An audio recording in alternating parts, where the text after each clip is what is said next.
I have seen your press conference there also. I expect you full sobriety. It is expected of people like you, who are fourth pillar of democracy, to maintain some discipline. Please do it.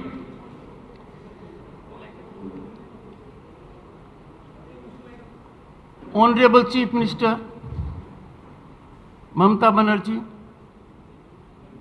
held a press conference today. In the press conference, she has made some allegations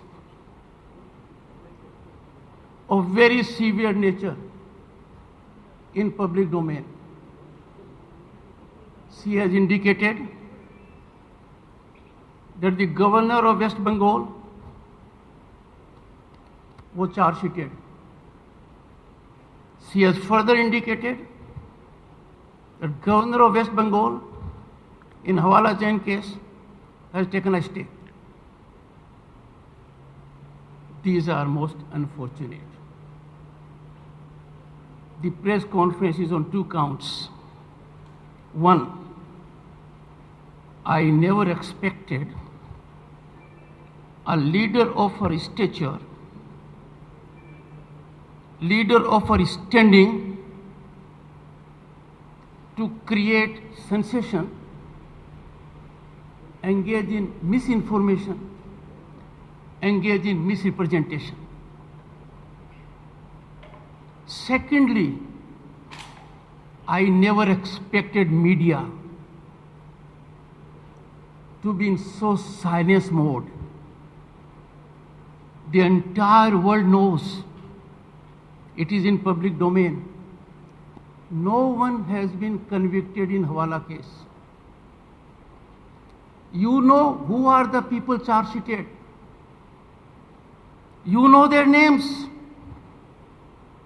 You did not ask a single question. I therefore know what is the state of affairs of media in the state of West Bengal. It was expected of you to pointedly ask a question. Can you indicate which charge sheet? Where is governor's name? What happened to the case? Which court granted stay? Let me tell you, your governor has not been charge sheeted. There is no such document. This is far from facts. This is plain and simple untruth. This is misinformation.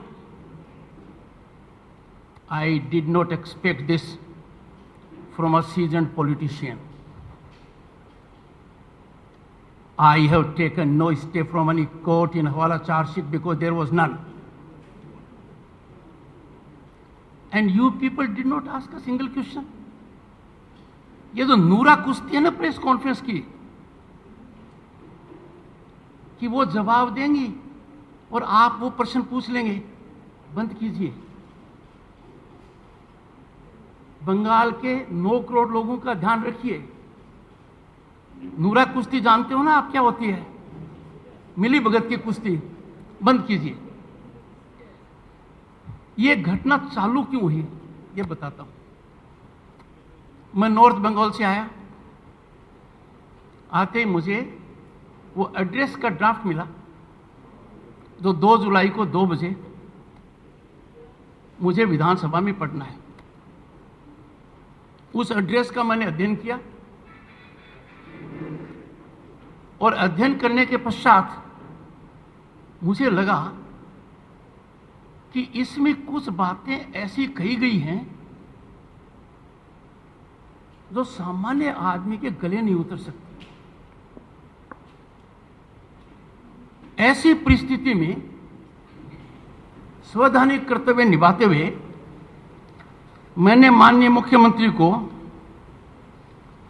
एक पत्र लिखा और पत्र में मैंने मुख्यमंत्री जी का ध्यान आकर्षित किया कि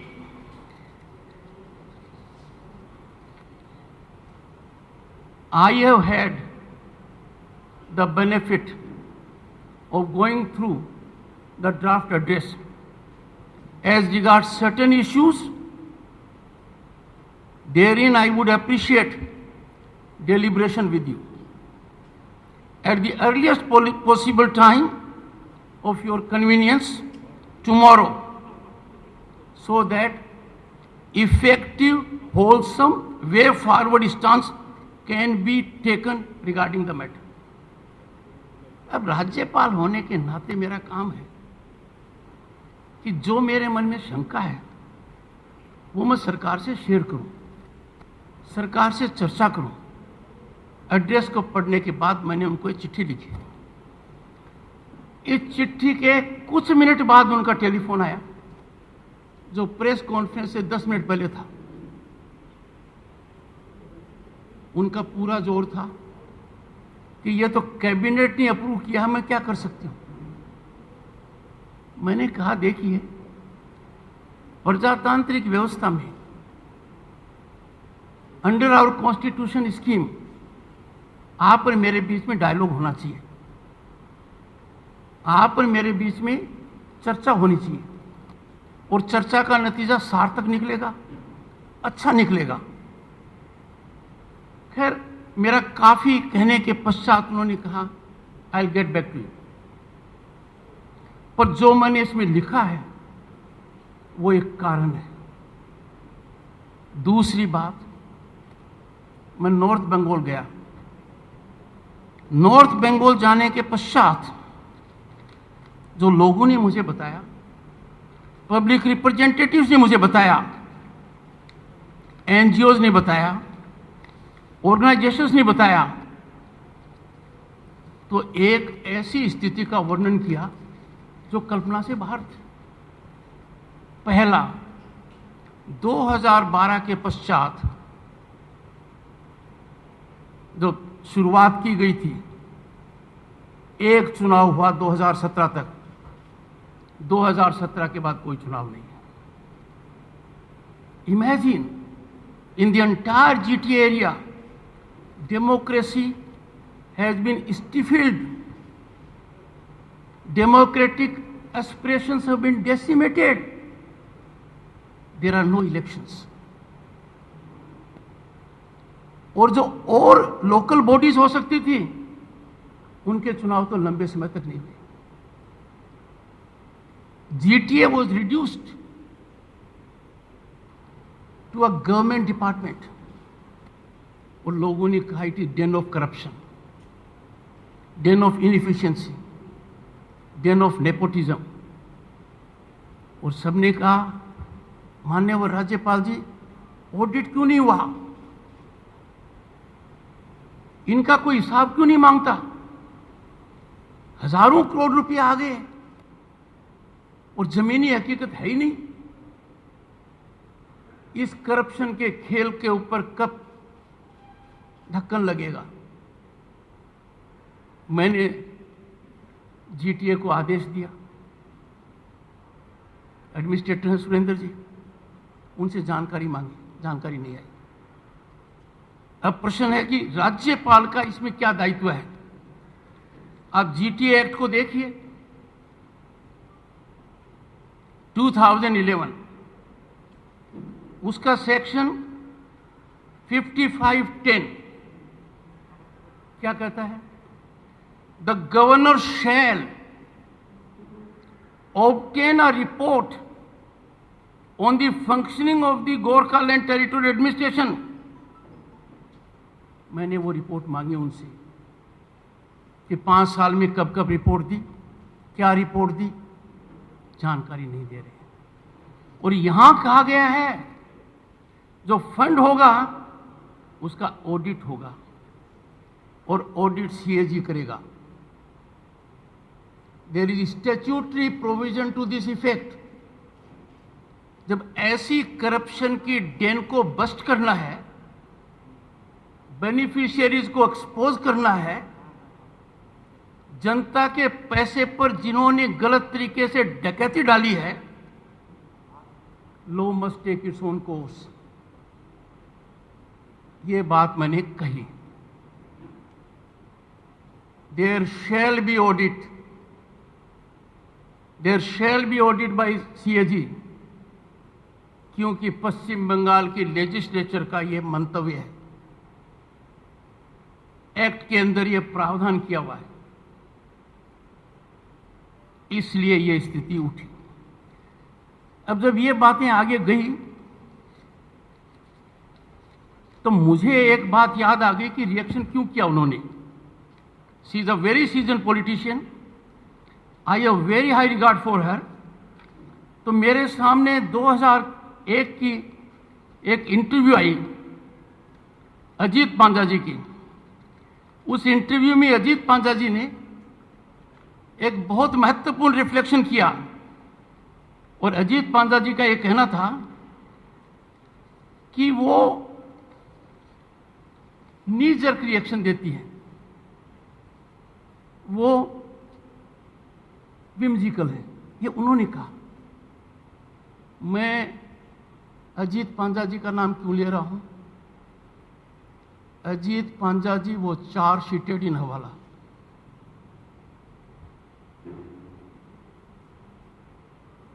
वो चार्ज शीटेड and acquitted.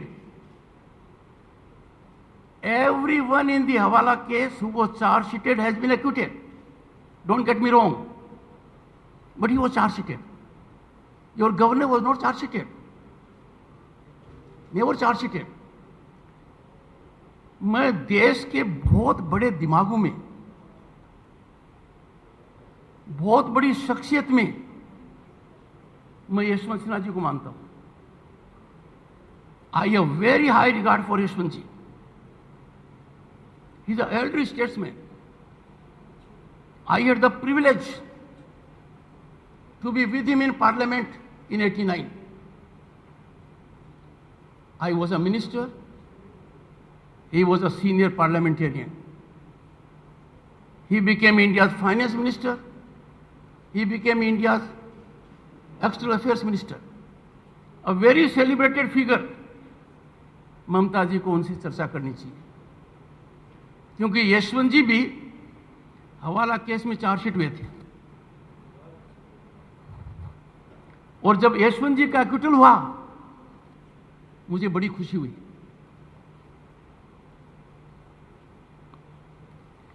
हवाला केस में कौन कौन है उस पर नहीं जाऊंगा, संख्या बहुत लंबी है। कई लोगों ने बहुत अच्छे उदाहरण प्रस्तुत किए। उन्होंने अपनी संसद सदस्यता त्याग की, कोई ने मुख्यमंत्री पद का त्याग किया। I was not in that category. पर अब जो मैं देख रहा हूं, क्या मैंडेट इन बातों के लिए है कि brick by brick every constitutional institution be destroyed? It can't be allowed. While I have very high respect for her, a seasoned politician cannot be victim of sensation. A seasoned politician cannot take recourse to misinformation or misrepresentation. मैं आपको इतना कह सकता हूं, पश्चिम बंगाल का प्रथम सेवक होने के नाते किसी भी परिस्थिति में मैं झुकने वाला नहीं। I shall not be cowed in come what में। मैं झुकूंगा भारत के संविधान के सामने। मैं नतमस्तक होऊंगा भारत के संविधान के सामने। और जिस संविधान ने मुझे वो शपथ लेने की ताकत दी है, उसमें 3 बातें साफ हैं। I am not wearing kid gloves. बच्चों के दस्ताने नहीं पहन रखे हैं मैंने। I don't have feet of clay. Constitution has empowered me spinally, and I will do all I can in my command to serve the people of state of West Bengal. मैं आप लोगों से पूछता हूं, और आप लोगों की आंखों में आंखें डालकर पूछ रहा हूं आज, क्योंकि मैंने आज देखा है प्रेस कॉन्फ्रेंस को। आप लोगों की चुप्पी प्रश्न न पूछना।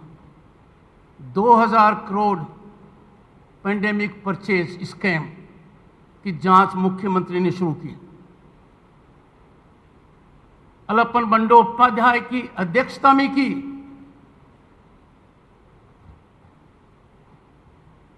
मुख्यमंत्री जी का वो बयान देखिए, उन्होंने कहा इरेगुलरिटीज हैं।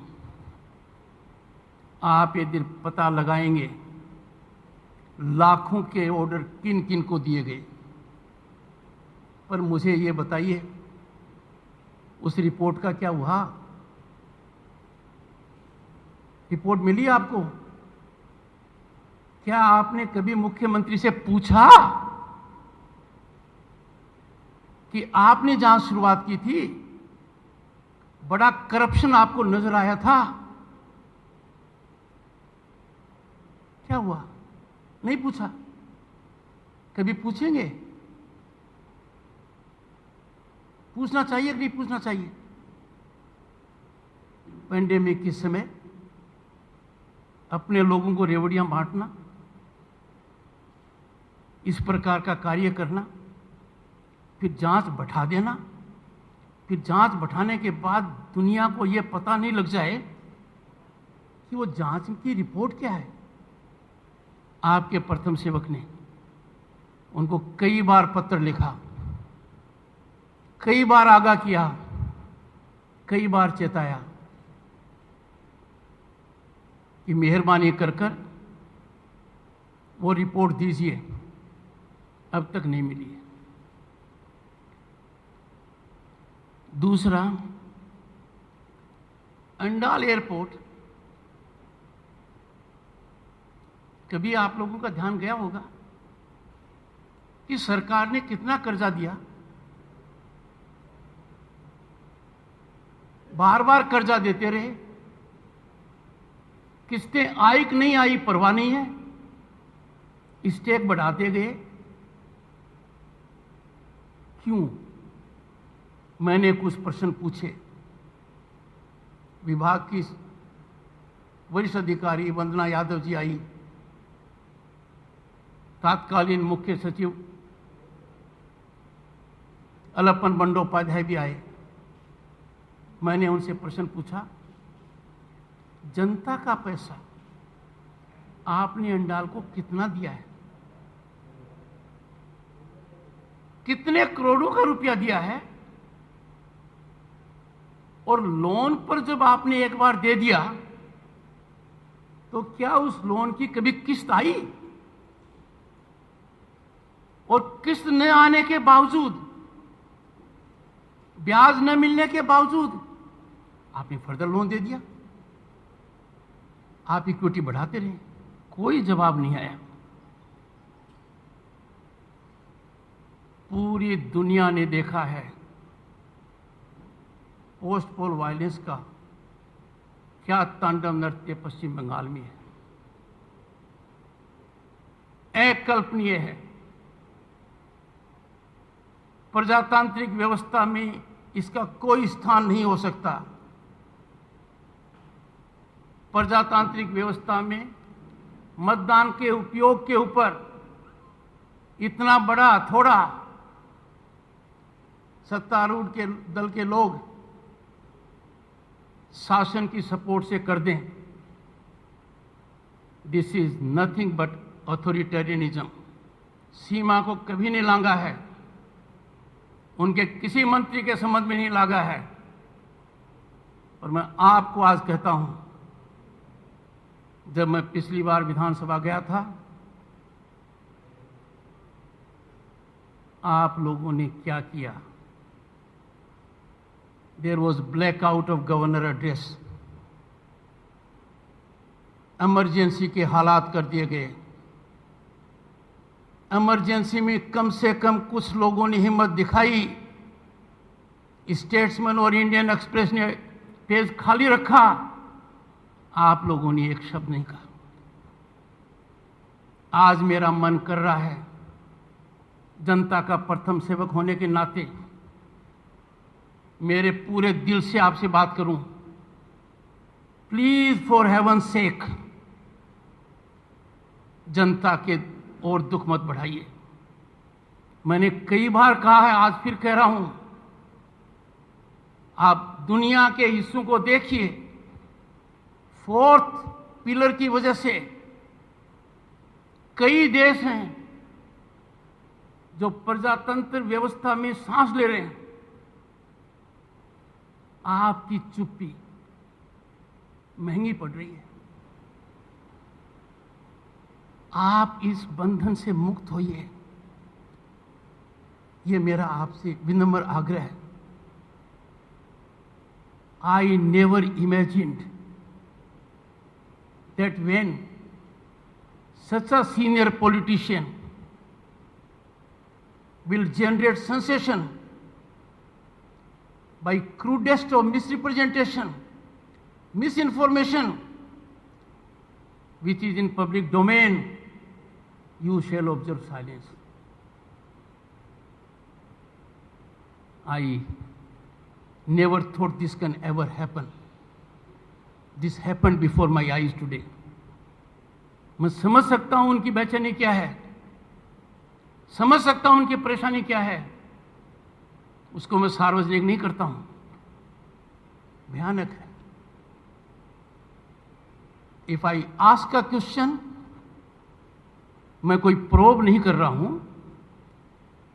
उनकी कॉन्स्टिट्यूशनल ड्यूटी है अंडर आर्टिकल 167, जिसमें लिखा हुआ है duties of chief minister towards governor, और मेरा अधिकार है वो जानकारी लेना। I would therefore never stop doing my duty, and I am categorically indicating all that Honorable Chief Minister said about the governor is far away from truth. मैं छोटी बहन मानता हूं, यह नहीं कहता कि उन्होंने झूठ बोला है, और जो कुछ उन्होंने कहा वो सत्य से परे है, कोसों परे है। These optics cannot dampen either my spirit or my direction, or come in the way of discharge of my professional duties. There can't be a more categorical statement about it, but I appeal to all of you, go to those judgments of the Supreme Court, judgments of the High Court, find out, pick up courage. Has your governor been charge sheeted?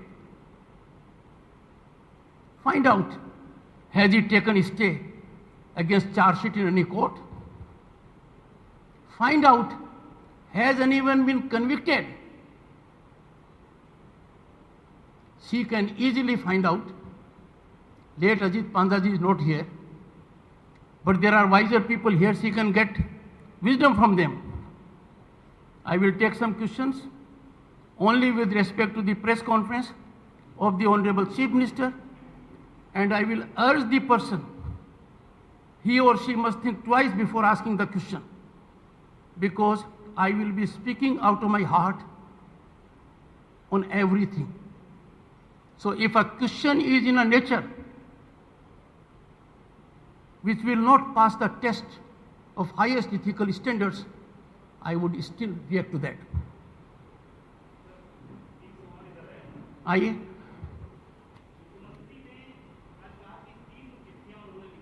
हैं?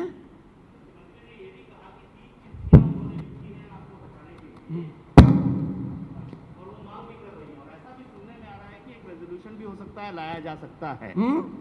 ऐसा भी सुनने में आ रहा है कि एक resolution भी टीएमसी की ओर से लाया जा सकता है असेंबली में। तो मेरे से प्रश्न क्या पूछ रहे हो? 3 चिट्ठियां मेरे को जानकारी दे रहे हो तो आप मेरे से प्रश्न पूछिए।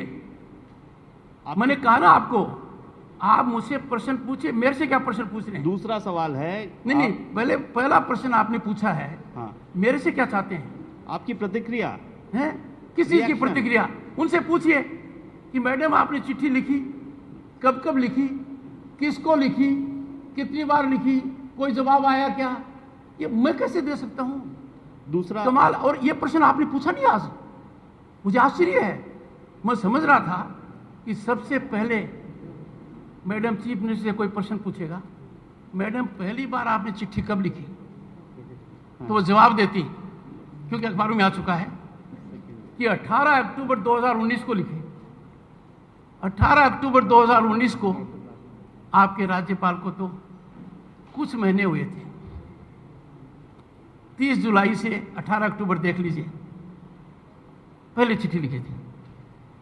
Sir, the allegations leveled by the Chief Minister, as you said, is far from truth, and is a deliberate spread of misinformation to create sensation. That's what you said.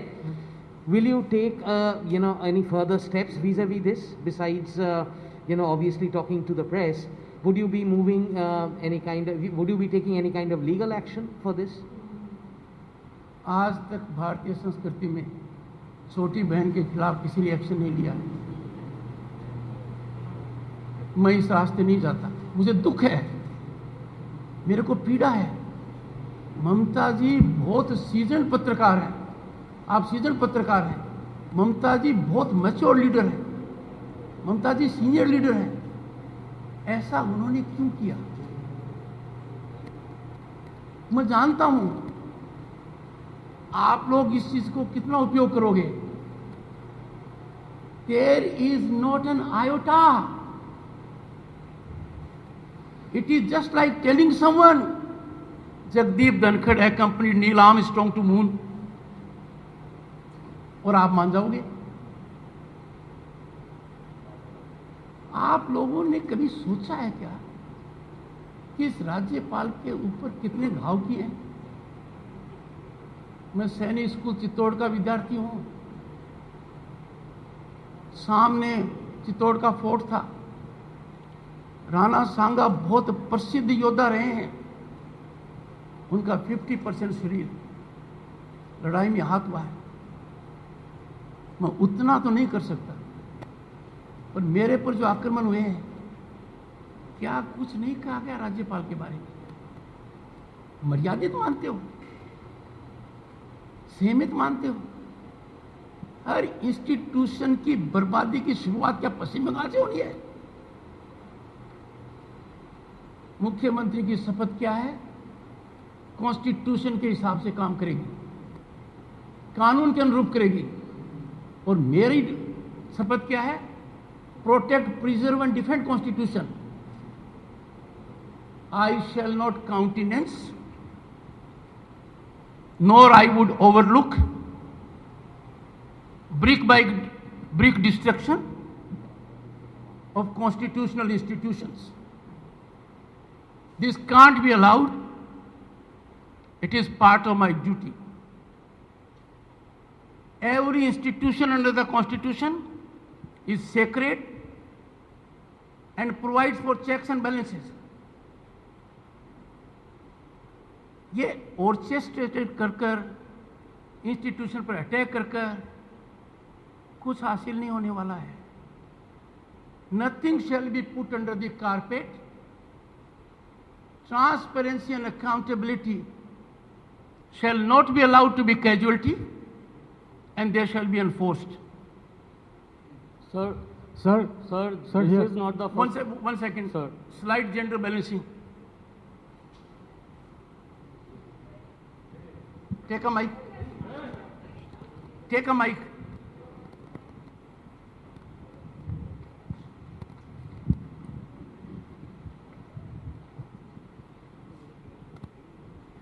Sir, 2-3 very serious allegations she has made.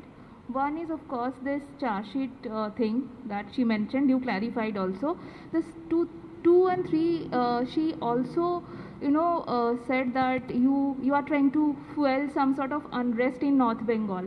You are talking to some people and trying to tell them कि आप लोग agitation करिए. And the third is about GTA and the CAG audit. So she said the CAG audit, GTA and the CAG audit. So she said that हम लोगों ने तो audit कराया था, तो हम लोग क्यों ऑडिट अपने गवर्नमेंट के हिसाब से नहीं करा सकते? Why you always need a central audit? So these 3 things, and sir I will just complete. And then she said that I have never seen such a governor and I have written, also she called you corrupt, and then she said that I have written 3 letters to the central government. Center should consider it now, it's high time. This is what she said. So also sir, now in while you were talking, you mentioned about a letter. You were referring to a letter and a phone call. If you can elaborate on that, sir. Madam, Thank you. Come to question. I followed your question. Yeah, I followed. three questions I have. Audit कौन करता है ये ममता जी और मेरे पर निर्भर नहीं करता है. Neither the chief minister decides nor the governor decides. Who shall conduct audit is defined by the act. ये प्रश्न का जवाब दे चुका था, मैं रिपीट कर रहा हूं. If you will come to section 55, you will find everything that you need. Section 55 of Gorkha Territorial Administration Act 2011, and therein is the power of the governor also. That's a power means duty. Power means I have to discharge that function. और ये तो एक संयोग की बात है, जब मैं दार्जिलिंग जाता हूं तो जीटीए के जो बड़े अधिकारी हैं ना, वो कलकत्ते में होते हैं, क्योंकि राज्यपाल सीक्रेट विजिट तो करता नहीं है, तो उनको कलकत्ते में कोई न कोई काम हो जाता है. So please read section 55. GTA का एक फंड होता है और हजारों करोड़ आए हैं. राज्यपाल ने पूछा क्या है? मैं आपसे प्रश्न पूछता हूं, मानव अधिकारों को बचाने का सबसे पहला काम किसका है? सरकार का है. यदि अगर आप डेमोक्रेटिक सोसाइटी में रह रहे हैं और कोई आपके ह्यूमन राइट्स पर असोल्ट करता है, तो आप सरकार के पास जाएंगे, व्यवस्था के पास जाएंगे. ऐसा हो रहा है क्या? नहीं हो रहा है. कैसे कैसे वायलेशंस ह्यूमन राइट्स के हो रहे हैं, क्या क्या पब्लिक एग्जीबिशन हो रहा है, कैसे लोगों की आजीविका के ऊपर प्रतिकूल असर पड़ रहा है,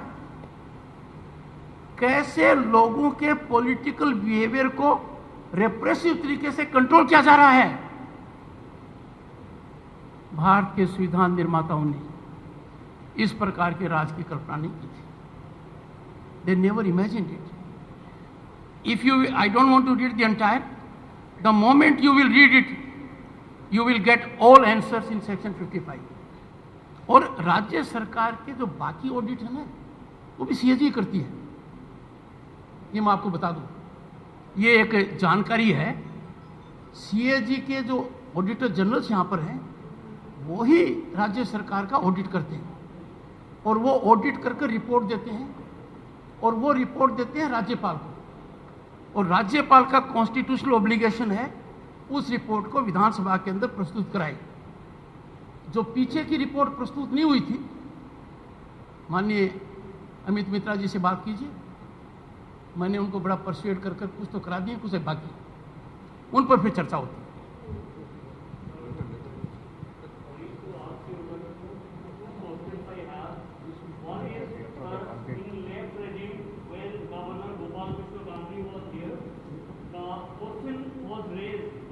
Same regarding Nandigram issue, and he switched off all the lights in Raj Bhavan for a silent protest. Number one, on that time the left government was alleged to Gopal Krishna Gandhi. Number one. आपका question क्या है? Sir वही पूछ रहा हूँ कि now should you do anything, because आप तो इतने बार बोल के आ रहे हैं कि संतरास हो रहे हैं, लोगों को मार रहे हैं, पोस्ट वायलेंस हो रहे हैं, तो what you will do the take the action? देखिए, सबसे पहले तो मैं आज आग्रह आपको कर रहा हूं कि आप अपना काम कीजिए, थोड़ा कीजिए, मेहरबान थोड़ा कीजिए, और मेहरबानी में उस पर भी कीजिए और 9 करोड़ जनता पर भी कीजिए, और कुछ प्रश्न जहां पूछने हैं वहां पूछिए. Number 1. Number 2, I don't believe in optics, I don't believe in sensation, I don't believe in confrontation. हमारी व्यवस्था में कन्फ्रंटेशन का कोई स्थान नहीं है, डिसएग्रीमेंट का है। आपका विचार मेरे से अलग हो सकता है, इसके लिए आप और हमको युद्ध नहीं करना पड़ेगा। I am with the government, I am trying to persuade. Press conference के 10 मिनट पहले मैंने कहा क्या उनको? यही तो कहा कि कुछ विषय पर आपसे चर्चा करनी है, चर्चा कर कर अपने कोई रास्ता निकाल लेंगे ताकि आगे का रास्ता हम नाप सकें। अब देखिए, इतना बड़ा मैंडेट मिला है, जन कल्याण के लिए लगाइए। मुझे नहीं पता कि आप कितना लिख पाते हो, दिखा पाते हो, पर आपके कान और आंख खुले हुए हैं। दुनिया भर से रिपोर्ट आ रही है पश्चिम बंगाल में क्या हो रहा है। 5 जगह चुनाव हुए, सिर्फ पश्चिम बंगाल में ऐसा क्यों है? पश्चिम बंगाल में डेमोक्रेटिक फैब्रिक को इस तरीके से क्यों श्रेड किया जा रहा है, क्यों तार तार किया जा रहा है? ये आपके लिए चिंतन का विषय है, मेरे लिए चिंता का विषय है। सर आप क्या सर 2 तारीख को असेंबली जाएंगे? क्योंकि आपके अगेंस्ट में तो काफी सारे एलिगेशन दिया है चीफ मिनिस्टर, तो इसके बारे में आप क्या 2 तारीख असेंबली जाएंगे? आपने तो कमाल कर दिया, मेरा इतना कहने के बाद भी आप उन एलिगेशंस को दम मान रहे हो। आप साधुवाद के पात्र। मैं खुद अपने आप को क्षमा करने में असमर्थ हूं। आपको मैं किन शब्दों में बताऊं कि ममता जी कह देगी कि जगदीप धनखड़ नील आर्मस्ट्रांग के साथ मून पर गया था, विश्वास कर लेंगे? कर लेंगे क्या? अब भी आपकी कलम इतनी कमजोर पड़ गई है। सर, आपने दिल्ली का दौरा किया और उसके बाद उत्तर बंगाल का भी दौरा पे गए थे। देखिए कौन? जी सर जी मनोज पांडे, न्यूज़ 24 से। सर, आपने उत्तर बंगाल दिल्ली गए थे और उसके बाद आपने उत्तर बंगाल का सर दौरा किया, लेकिन हिंसा की जो गतिविधियां हैं लगातार इस पे काबू नहीं हो रही है। आज भी उत्तर यहाँ जगदल में हिंसा हुआ है, तो कैसे हिंसा की गतिविधियों पर विराम लगेगा? एज ए राज्यपाल होने के नाते आपका प्रश्न क्या है? हिंसा की गतिविधियां कैसे रुकेगी? कि जिस तरह से आपके भी पहल हो रहा है, तो इसका कैसे लगाम लगेगा? लोगों को सोल्यूशन क्या मिलेगा?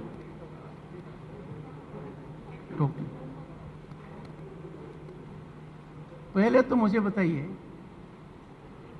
पश्चिम बंगाल का प्रथम नागरिक होने के नाते या साधारण नागरिक होने के नाते क्या मुझे कहीं भी जाने का अधिकार नहीं है? नंबर 1। नंबर 2, जब लोगों के ऊपर आसमान गिर रहा है, अकल्पनीय यातनाएं सहन कर रहे हैं, आप किसी ने क्या लिखा कि सरकार बनाने के बाद किसी भी कैबिनेट मीटिंग में पोस्ट पोल वायलेंस पर चर्चा हुई? नहीं लिखा, नहीं प्रश्न पूछा। संविधान के तहत जो कॉन्स्टिट्यूशनल बॉडीज हैं वो सक्रिय हुई हैं, आदेश हुए हैं, मानव अधिकार आयोग सक्रिय हुआ है। आपने ये प्रश्न नहीं पूछा कि madam chief minister, how can we be so heartless when everyone is telling us that people are being made to suffer? That kind of indignity, crime, destruction of property, deprivation of economic activity, and they are being made to pay extortion fee to live in their own house, to run their small business. नहीं पूछा। Cabinet में discuss करते क्या होता? रास्ता निकलता। क्या पूछा कभी कि आपका कोई मंत्री, आपका कोई अधिकारी गया है क्या वहां? नहीं गया। I can only appeal to your conscience. I can appeal to your conscience with folded hands. Sir, good evening. Sir, you referred to a letter a while ago. You referred to a letter which you wrote. Last two questions. Sir, you referred to a letter which you wrote to Honorable Chief Minister. and you wanted to discuss with her, and immediately she responded and she called you back. And also she mentioned that the cabinet has taken a decision. What can she do regarding this? Sir, if you can please share the date with us. When did you write this letter to her, and what was she referring to? What decision was she referring to, sir? You see, I had read the letter to you, the relevant part. I am reading it again for your consideration. So the date, please, sir. I wrote to her today. Okay. Okay, today. I wrote to the Honorable Chief Minister a letter today. Why did I write today? Because the draft of the address was received by me today. After the draft was received, I bestowed attention to it. और फिर मुझे महसूस हुआ कि उस draft में कुछ ऐसी बातें हैं जिनके बारे में मुझे माननीय मुख्यमंत्री से चर्चा करनी चाहिए. छोटा पत्र है, मैं पढ़ता हूं. This is regarding the scheduled address of honourable governor West Bengal to be delivered under Article 166 of the Constitution, 176, at the first session of the 17th Legislative Assembly of the State of West Bengal at 2 p.m. on 2nd July 2021, draft of which, as approved by the Cabinet in its meeting held on 24/6/2021, has been just shared with me. Now what I write after that? I have had the benefit of going through the draft address, and as regards certain issues therein, I would appreciate deliberations with you at the earliest possible time of your convenience tomorrow, so that an effective, wholesome way forward stance can be taken regarding the above affair. मेरा purpose क्या है? Deliberation, dialogue, यही तो भारत के संविधान की खासियत है. I pleaded with her, and on this she will come back to me tomorrow, whether she will come or not. I have tried to persuade her. I am sure she will discuss with me, so that we have seamless, wholesome working. Last question. Sir, the government says, according to the Constitution, the governor is bound to read out the speech prepared by the cabinet. Even if the cabinet does not decide to change anything from this address, what will be your action, sir?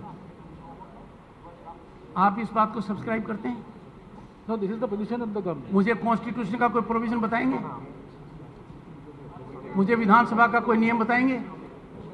मैं आपसे पूछ रहा हूं, आप जागरूक पत्रकार हैं, आप मेरे से प्रश्न पूछ रहे हैं. I can't answer to mouthpiece questions. I expect your homework to be done.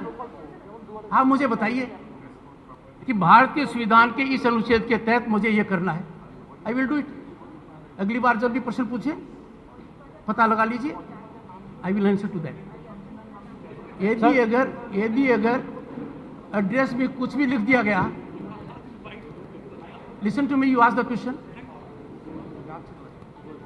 Address में कुछ भी लिख दिया जो कॉन्स्टिट्यूशन के अनुरूप नहीं है, पढ़ूंगा. मैं कहना नहीं चाहता क्या क्या लिखा जा सकता है.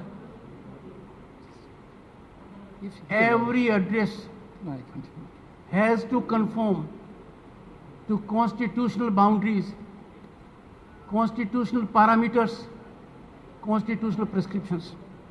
Thank you so much, gentlemen. I hope you will keep in mind all I have said. You will engage into soul searching, go to public domain. You will find entire information. If you find even a grain of truth in all that the Honorable Chief Minister said today, she used the word corrupted for the governor. And you could not ask her, what does she mean by this?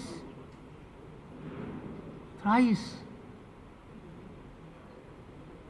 Please think about it before you go to bed today. I hope there will be some conscience biting with all of you. I look forward to that day जब आप भी थोड़ा बहुत डर से दूर हटेंगे. Thank you so much.